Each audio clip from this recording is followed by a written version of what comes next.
काँग्रेस तिथे जवळपास 9 राज्यात करणार मित्रपक्षांची समझोता अशी बातमी आता हाती येते। कारण महाराष्ट्रासह दिल्ली, यूपी, बिहार, पश्चिम बंगाल आणि केरळ त्यासोबत तामिळनाडूमध्ये काँग्रेसनं आघाडी करण्याचा निर्णय घेतलाय। पंजाबमध्ये काँग्रेस आपसोबत आघाडी करण्याची शक्यता कमी आहे।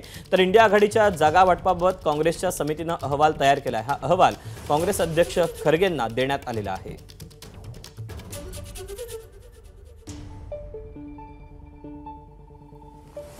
तेव्हा आगामी लोकसभा निवडणुकांच्या पार्श्वभूमीवर आता राजकीय घडामोडींना वेग आलेला आहे। तिथे काँग्रेस जवळपास 9 राज्यांमध्ये मित्रपक्षांची समझोता करणार असल्याची माहिती हाती येते। यामध्ये महाराष्ट्रासह दिल्ली, यूपी, बिहार, पश्चिम बंगाल, केरळ आणि तामिळनाडूमध्ये आपल्या मित्रपक्षांसोबत काँग्रेस आघाडी करणार असल्याची माहिती मिळते। तर पंजाबमध्ये मात्र काँग्रेस आपसोबत आघाडी करण्याची शक्यता कमी असल्याचं बोललं जाते। इंडिया आघाडीच्या जागा वाटपाबाबत काँग्रेसच्या समितीने एक अहवाल तयार केलेला आहे आणि हा अहवाल नुकताच काँग्रेसचे अध्यक्ष मल्लिकार्जुन खरगे यांना देण्यात आला आहे। आपण अधिकचे अपडेट जाणून घेऊयात। सोमेश कोलगे आपल्या सोबत आहे। सोमेश, काँग्रेसचा हा अहवाल काय सांगतो?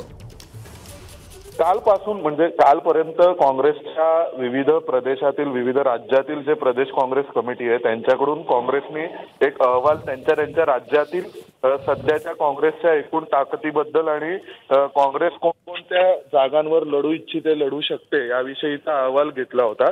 आणि मुकुल वासनिक व इतर 4 जण ज्यांची जी अलायन्स कमिटी आहे काँग्रेस पक्षाची, त्या अलायन्स कमिटीने या सर्व अहवालांना एकत्र करून एक आता फायनल रिपोर्ट तयार केलाय।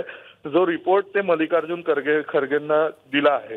आता मल्लिकार्जुन खरगेंकडे हा रिपोर्ट आल्यानंतर जे आपल्या इथे महाविकास आघाडीतील म्हणजे संजय राऊत असतील किंवा इतर सगळे नेते सांगत होते की आम्ही काँग्रेसच्या हायकमांडशी बोलू, तर काँग्रेसची हायकमांड म्हणजे मल्लिकार्जुन खरगे, सोनिया गांधी हे आता इतर अलायन्स पक्षांसोबत जागा वाटपांवर चर्चा करायला सुरुवात करतील आणि हा अहवाल ते रेफरन्स म्हणून सोबत ठेवतील की ज्यामध्ये काँग्रेसची स्थानिक पातळीवरून काय मागणी आहे, त्यांची सध्याची ताकद काय आहे आणि स्थिती काय आहे याविषयीची माहिती ही या सगळ्या अहवालामध्ये या रिपोर्टमध्ये आहे। जो रिपोर्ट आता काँग्रेस हायकमांडला सोपवण्यात आलाय। एबीपी माझा, उघडा डोळे बघा नीट।